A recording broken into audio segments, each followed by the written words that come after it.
Bismillahirrahmanirrahim. Assalamualaikum warahmatullahi wabarakatuh. Dan selamat pagi anak-anak sekalian. Walaupun masih belum banyak yang hadir, saya ucapkan selamat kalian mengikuti pendidikan Pancasila dan Kewarganegaraan atau PPKN. Pada pagi hari ini membahas tentang memaknai peraturan perundang-undangan. Anak-anak sekalian, sebelum kita mulai, marilah kita berdoa menurut agama dan keyakinan kita masing-masing. Berdoa mulai.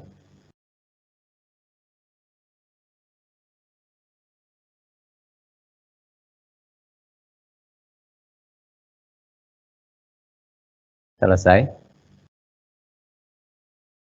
Anak-anak sekalian, senang bertemu dengan kalian semua.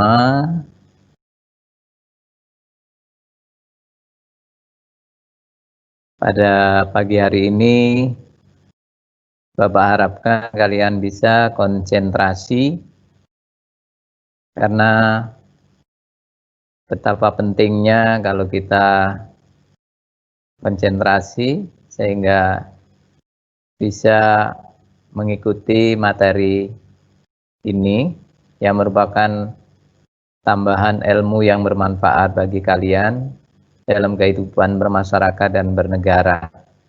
Penting sekali bahwa kita jangan sampai kita menjadi orang-orang yang merugi,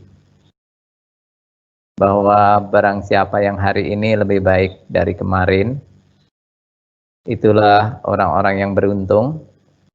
Dan apabila hari ini sama saja dengan kemarin, itu orang yang merugi. Sedangkan hari ini lebih buruk dari kemarin, itulah orang-orang yang celaka. Marilah kita hari ini menjadi orang yang beruntung. Artinya pada hari ini kita bisa bertambah kebaikannya, bertambah ilmunya, dan pengetahuannya. Baik anak-anak, kita akan memulai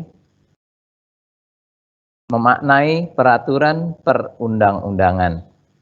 Apa sih itu peraturan perundang-undangan?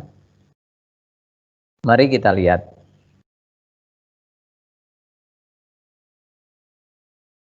Peraturan perundang-undangan ialah peraturan yang tertulis yang memuat norma hukum. Jadi peraturan tertulis memuat norma hukum.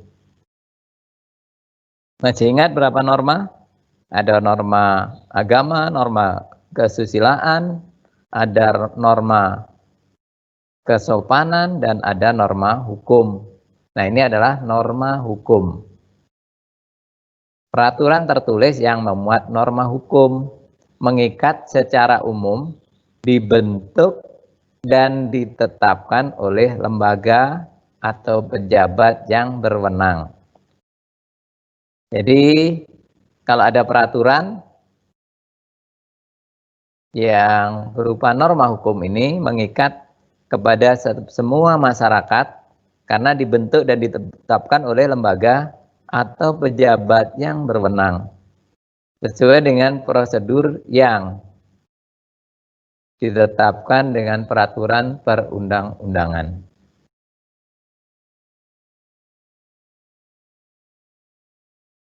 Jadi, diulang kembali, peraturan perundang-undangan ialah peraturan tertulis yang memuat norma hukum, mengikat secara umum, dibentuk dan ditetapkan oleh lembaga atau pejabat yang berwenang sesuai dengan prosedur yang ditetapkan dalam peraturan perundang-undangan.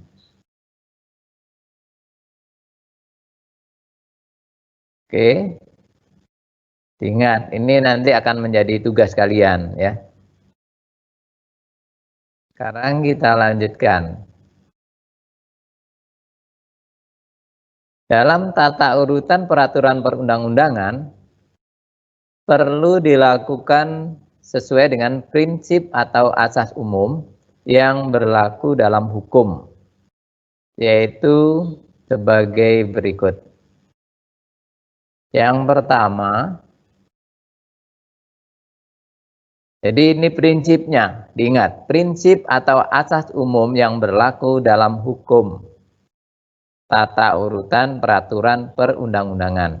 Dasarnya peraturan perundang-undangan itu selalu peraturan perundang-undangan. Misalnya, ada ketetapan MPR diatur dan harus sesuai dengan Undang-Undang Dasar 45. Jadi, yang ngatur adalah peraturan perundangan yang ada, yang lebih tinggi. Ya, nanti kita akan lihat berikutnya. Yang kedua, hanya peraturan perundangan tertentu saja yang dapat dijadikan landasan yuridis. Landasan yuridis itu adalah dasar hukum tadi ya. Dasar hukumnya atau landasan yuridis. Hanya peraturan perundangan tertentu saja yang dapat dijadikan landasan yuridis. Misalnya Undang-Undang Dasar 45, itu landasan yuridis yang pertama ya. Oke. Yang ketiga, peraturan perundang-undangan yang masih berlaku hanya dapat dihapus atau dicabut atau diubah oleh peraturan perundang-undangan yang sederajat atau lebih tinggi. Jadi peraturan yang lebih tinggi itu yang bisa mencabut peraturan yang ada di bawahnya, bisa menghapus, bisa mencabut. Ini kalau nggak sesuai ya harus dicabut. Jadi peraturan perundangan yang masih berlaku hanya dapat dihapus oleh peraturan perundangan yang sederajat atau lebih tinggi ya. Yang keempat, peraturan perundangan yang baru mengesampingkan peraturan perundangan yang lama. Artinya kalau ada peraturan perundang-undangan yang baru, berarti peraturan perundangan yang lama itu tidak berlaku. Jadi otomatis yang lama tidak berlaku ya. Itu kalau peraturannya sama. Jadi bidang itu. Selanjutnya,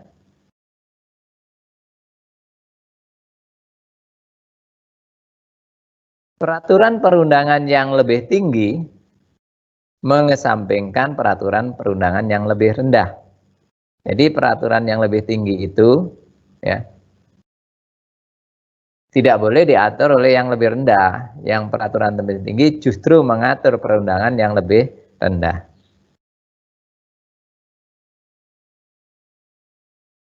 Peraturan perundangan yang bersifat khusus mengesampingkan peraturan yang bersifat umum. Dan yang ketujuh, setiap jenis peraturan perundangan memiliki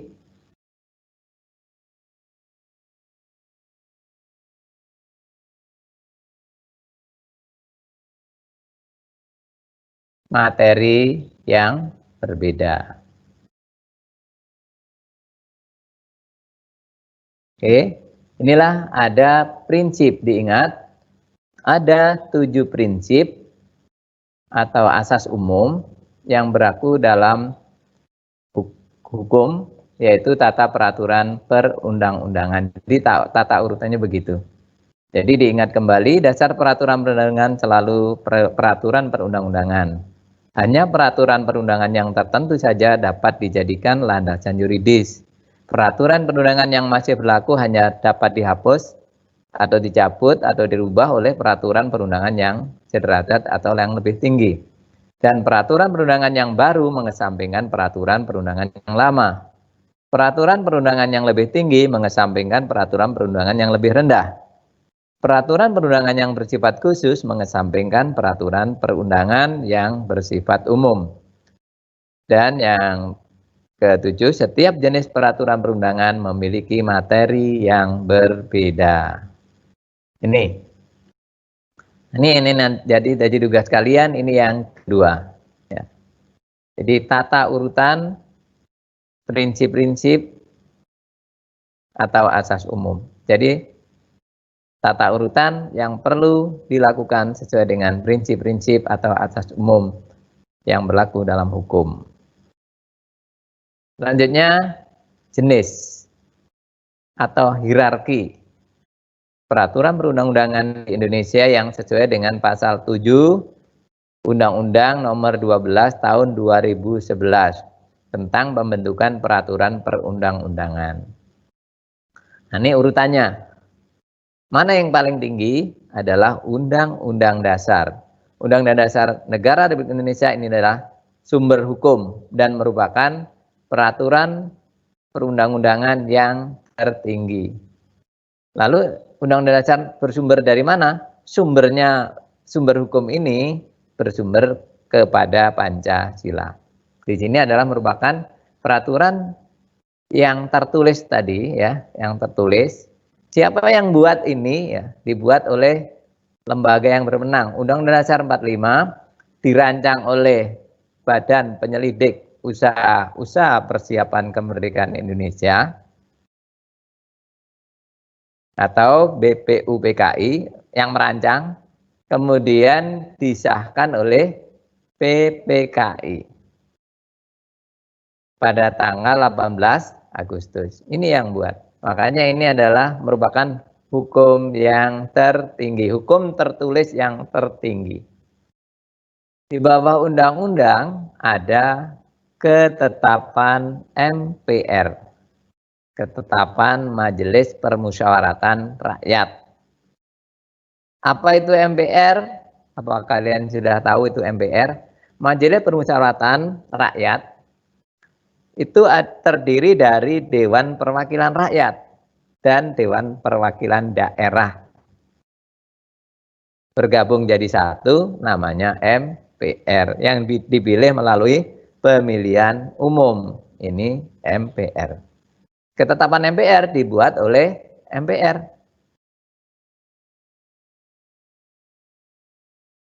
Nah, ini yang kedua. Ini kedudukan yang kedua adalah ketetapan MPR. Ingat-ingat. Menduduki kedudukan yang ketiga. Jadi, yang ketiga namanya undang-undang. Undang-undang itu dibuat oleh DPR dan Presiden. Kalau berasal dari DPR dimintakan persetujuan kepada Presiden. Kalau dari Presiden dimintakan persetujuan kepada DPR. Jadi undang-undang itu merupakan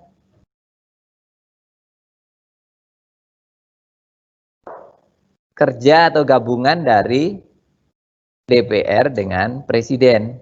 Kalau salah satunya nggak setuju, ya undang-undang itu tidak bisa berlaku. Ada lagi yaitu peraturan pemerintah pengganti undang-undang. Ini adalah sejajar dengan undang-undang apabila dalam keadaan darurat. Apabila dalam keadaan darurat atau gawat negara dalam keadaan darurat. Maka perlu ada peraturan pemerintah karena nggak mungkin DPR membuat undang-undang, maka dibuatlah peraturan pemerintah pengganti undang-undang atau disingkat Perpu. Misalnya terjadi tsunami, nggak mungkin untuk penanggulangan itu dibuat undang-undang, DPR harus bersidang, nggak mungkin. Maka dibuatlah peraturan pemerintah pengganti undang-undang yang kedudukannya sejajar dengan undang-undang. Tapi nanti ini harus disampaikan kepada DPR supaya disetujui. Nanti kalau sudah disetujui akhirnya juga menjadi undang-undang. Jadi Perpu ini ada apabila dalam keadaan gawat, keadaan darurat, ya, dan perlu cepat dilaksanakan. Ini yang ketiga, jadi undang-undang atau Perpu. Ini dibuat oleh DPR dengan persetujuan Presiden. Siapa yang mengesahkan? Ya, Presiden. Ya. Setelah dirapatkan dalam sidang DPR, maka undang-undang itu akan disahkan oleh Presiden. Peraturan pemerintah. Ya, ini kalau perlu kalian membuat catatan-catatan gitu ya, catatan-catatan kecil di buku kalian, makanya itu perlu buku kalian, buku catatan. Kalau Bapak pas menjelaskan seperti ini, kalian mencatat, menulis. Oh, ini penting ya. Yang keempat ada peraturan pemerintah. Peraturan pemerintah ini dibuat oleh Presiden ya. Kemudian yang kelima, peraturan Presiden juga dibuat oleh Presiden. Tentang prosedurnya nanti akan dijelaskan pada tahap berikutnya.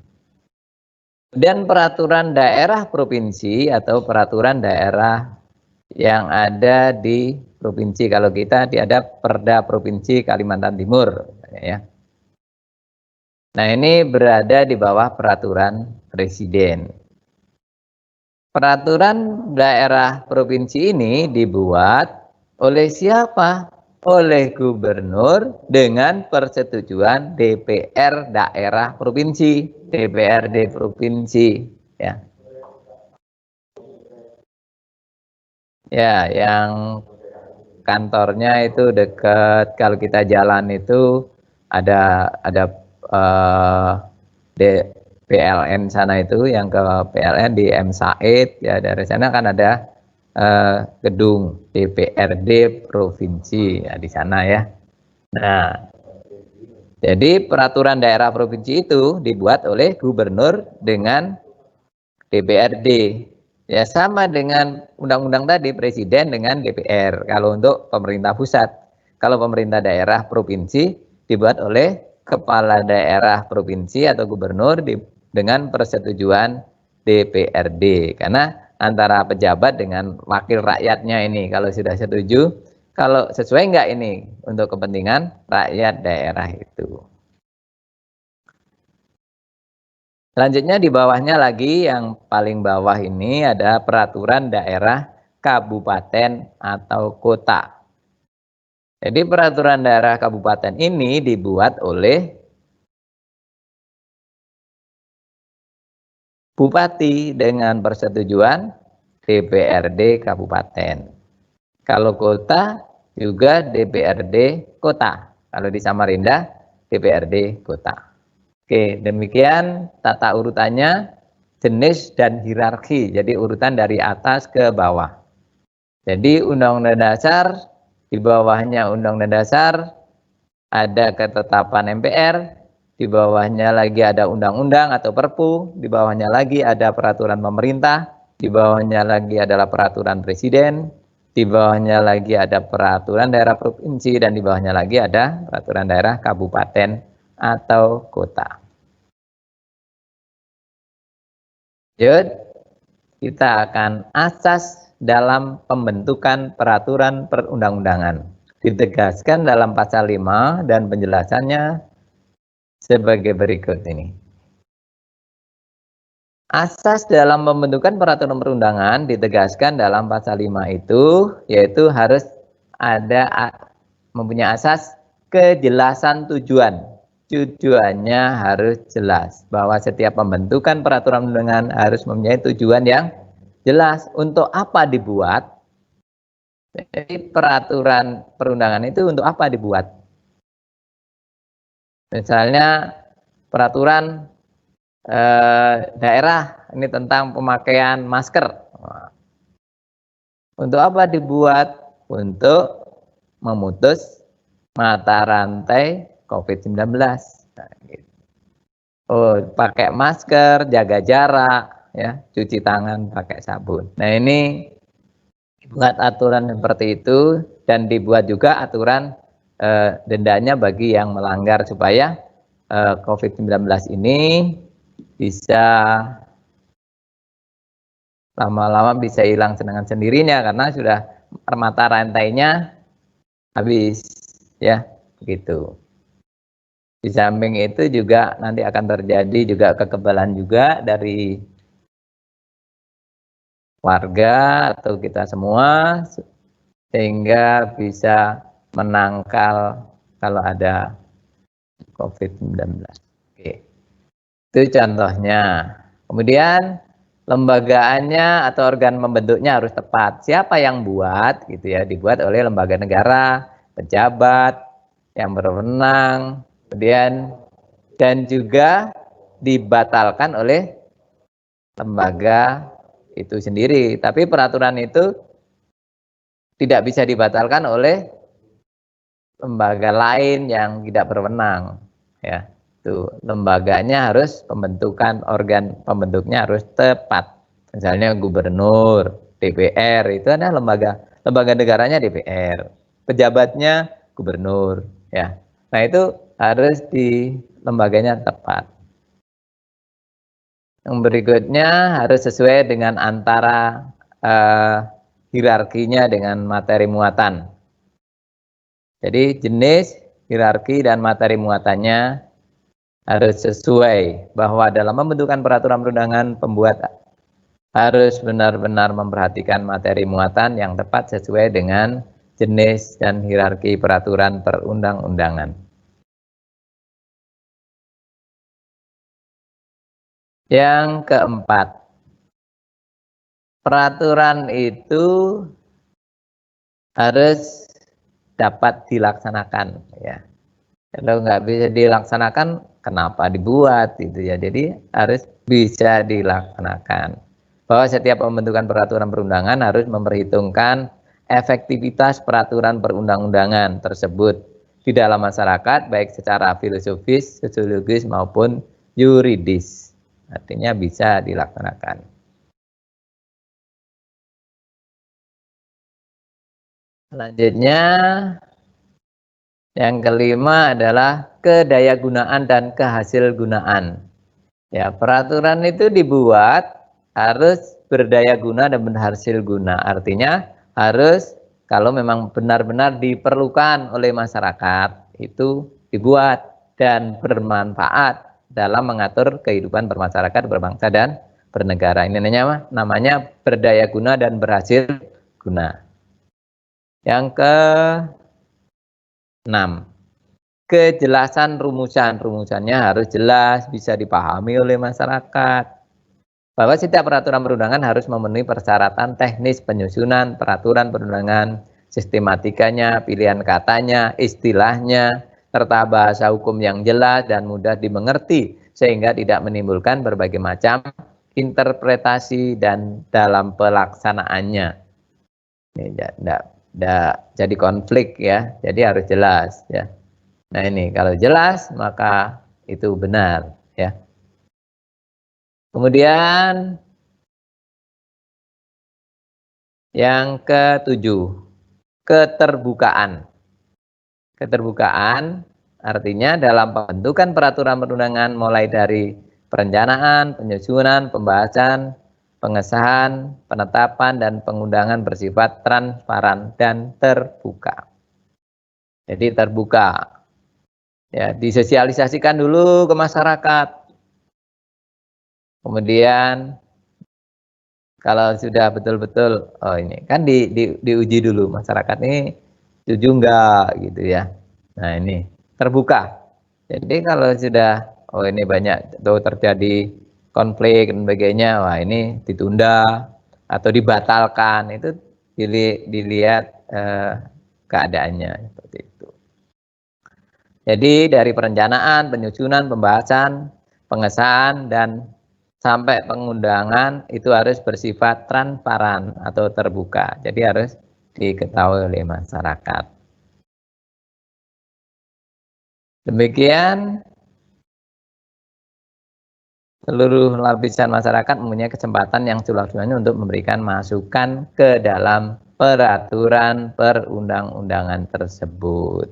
Ya, demikianlah 7 hal. Selanjutnya ditegaskan dalam pasal 6 juga materi muatan. Peraturan perundang-undangan harus mencerminkan asas sebagai berikut. Ya, materi muatan. Kalau ini sekarang materi muatannya harus mencerminkan asas apa saja. Nah, ini masalah. Materi muatannya, materi yang ada di dalamnya itu harus mengayomi. Jadi pengayoman setiap materi muatan, peraturan perundang-undangan harus berfungsi memberikan perlindungan untuk menciptakan ketentraman masyarakat. Nah, jadi dibuat peraturan itu untuk itu, bukan untuk malah menekan masyarakat, bukan itu. Jadi justru untuk kebaikan masyarakat, ya. Jadi setiap materi muatan peraturan perundangan harus berfungsi memberikan perlindungan, menciptakan ketentraman masyarakat. Makanya harus mencerminkan asas pengayoman. Materi muatan peraturan perundangan harus mencerminkan kemanusiaan. Yang kedua ya, harus mencerminkan kemanusiaan. Artinya bahwa setiap materi muatan peraturan perundangan harus mencerminkan perlindungan dan penghormatan terhadap hak asasi manusia, harkat dan martabat setiap warga negara dan penduduk Indonesia secara proporsional. Proporsional, ya, sesuai dengan proporsinya, ya. Jadi ini harus, yang kedua harus mencerminkan kemanusiaan. Yang ketiga, materi muatan perundang-undangan harus mencerminkan kebangsaan. Jadi harus mencerminkan sifat dan watak bangsa Indonesia yang beraneka ragam, yang majemuk, dengan tetap menjaga prinsip NKRI, Negara Kesatuan Republik Indonesia. Jadi tidak boleh mencerminkan malah memecah belah gitu ya. Jadi harus kebangsaan. Jadi sifat watak bangsa Indonesia. Bangsa Indonesia sifatnya, ya. Oke. Yang keempat, materi muatan harus mencerminkan kekeluargaan, yaitu mencerminkan musyawarah untuk mencapai mufakat dalam setiap pengambilan keputusan. Jadi dimusyawarahkan betul, ya. Kemudian kenusantaraan. Jadi materi muatan peraturan perundangan harus mencerminkan asas kenusantaraan. Senantiasa memperhatikan kepentingan seluruh wilayah Indonesia. Nusantara itu apa sih? Kalau kalian tahu Nusantara itu nusa di antara dua benua dan dua samudra. Nama Indonesia pada zaman Majapahit namanya Nusantara, ya. Kalau di sana ya namanya Nuswantoro, nusa antara dua benua dan dua samudra. Bahkan wilayahnya ya seluruh Asia Tenggara itu wilayahnya Nusantara dulu, ya. Karena Malaysia dijajah Inggris, waktu itu Bung Karno mau merebut Malaysia, ya, tapi belum, ya namanya negara kuat ya Inggris. Jadi Indonesia nggak mampu ya mengembalikan ke Nusantara. Dan materi muatan peraturan perundangan dibuat dan di daerah merupakan bagian dari sistem hukum nasional yang berdasarkan Pancasila dan Undang-Undang Dasar Negara Indonesia tahun 1945. Jadi ini Nusantara, ingat ya. Oke, asas kenusantaraan. Yang berikutnya adalah materi muatan perundang-undangan harus mencerminkan Bhinneka Tunggal Ika. Bhinneka Tunggal Ika adalah materi muatan peraturan perundangan yang harus memperhatikan keragaman penduduk, agama, suku, dan golongan, kondisi khusus daerah, serta budaya dalam kehidupan bermasyarakat, berbangsa, dan bernegara. Ini Bhinneka Tunggal Ika. Jadi materi muatan peraturan perundang-undangan harus memperhatikan keragaman penduduk, agama, suku, dan golongan, kondisi khusus daerah, serta budaya dalam kehidupan masyarakat, berbangsa, dan bernegara. Ya. Kemudian yang ke-8 ini ya. Jadi materi muatan peraturan perundang-undangan harus berdasarkan keadilan. Nah, keadilan adalah bahwa setiap materi muatan peraturan undang-undang harus mencerminkan keadilan secara proporsional. Jadi harus mencerminkan keadilan secara proporsional bagi setiap warga negara. Yang ke-8 ini ya, H ini 8. Yang ke-8 tadi ke-7 ya, keadilan. Ke-8 kesamaan kedudukan di dalam hukum dan pemerintahan, bahwa setiap warga negara itu punya sama kedudukannya di dalam hukum dan pemerintahan. Nah, artinya setiap materi muatan peraturan perundangan tidak boleh memuat hal yang bersifat membedakan berdasar latar belakang, agama, suku, ras, golongan, gender, atau status sosial. Jadi kita ini sama kedudukannya di dalam hukum dan pemerintahan. Dan kita juga wajib menjunjung hukum dan pemerintahan itu tanpa kecuali, dengan tidak ada kecualinya. Jadi kita sama kedudukannya di dalam hukum dan pemerintahan. Siapa saja boleh menjabat di pemerintahan. Ya. Nah, harus keturunan ini boleh ya. Yang penting kita punya kemampuan. Dan juga sama kedudukan dalam hukum. Ya, kita mendapat perlakuan yang sama dalam hukum. Yang salah ya salah, yang benar ya dibenarkan, seperti itu ya. Oke, dan ini yang ke-9, ketertiban dan kepastian hukum. Materi muatan peraturan perundang-undangan harus mencerminkan atau dapat mewujudkan ketertiban dalam masyarakat melalui jaminan kepastian hukum. Jadi dengan adanya materi muatan peraturan perundang-undangan itu harus menjadikan tertib dan hukumnya pasti ya.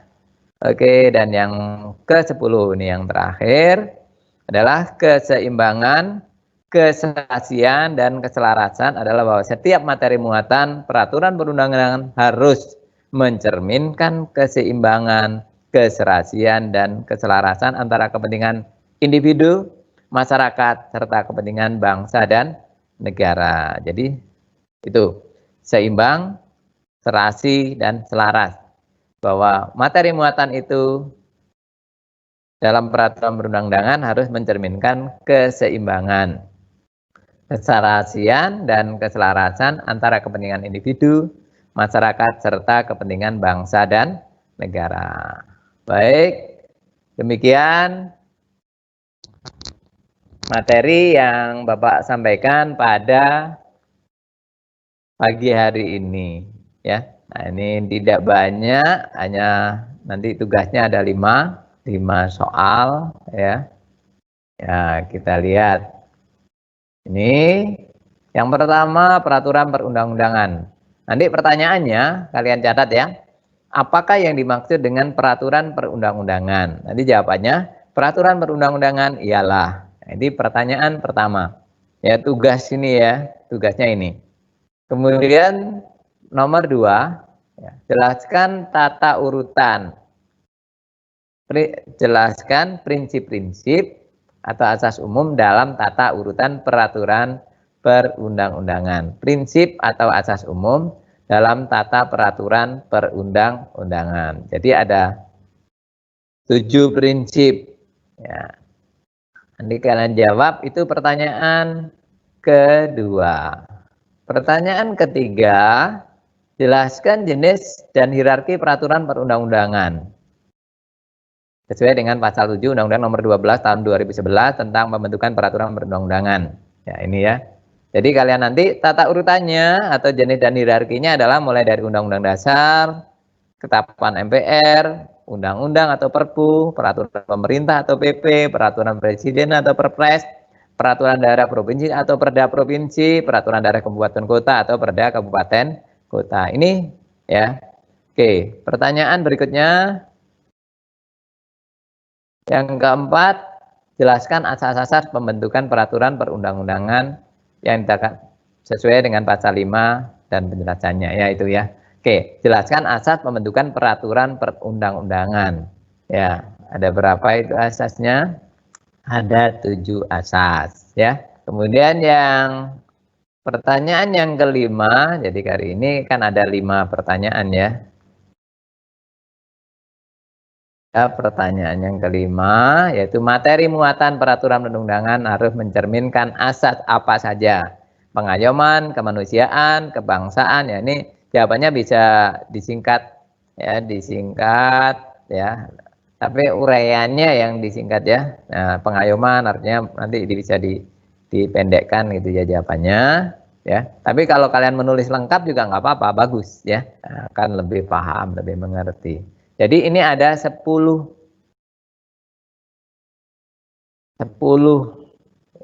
hal atau 10 pencerminan asas materi muatan. Jadi demikian 5 soal yang merupakan tugas kalian. Tugas yang ketiga. Jadi tugas yang pertama sudah dulu ya. Dan tugas yang kedua ada membuat video tentang pembukaan UUD 45. Ini kalau kalian nggak mampu untuk menghafalkan ya bolehlah, silakan kalian dengan membaca, tapi bacaannya harus jelas gitu ya. Nah, harus jelas dan urut, jangan bacanya susah ya. Oke, itu boleh. Kemudian diupload lagi ya yang belum. Nah, kemudian yang tugas yang ketiga ini ya. Nah, inilah 3 tugas nanti. Dan nanti ada tugas berikutnya, karena ini tugasnya pendek, hanya 5, nanti akan dilanjutkan lagi setelah kalian mengumpulkan yang ini ya. Demikian yang bisa Bapak sampaikan, mudah-mudahan bermanfaat dan menjadikan tambahan ilmu bagi kalian pada hari ini tentang ketatanegaraan. Ya. Demikian, kurang lebihnya mohon maaf. Saya akhiri, wassalamualaikum warahmatullahi wabarakatuh dan selamat pagi. Terima kasih.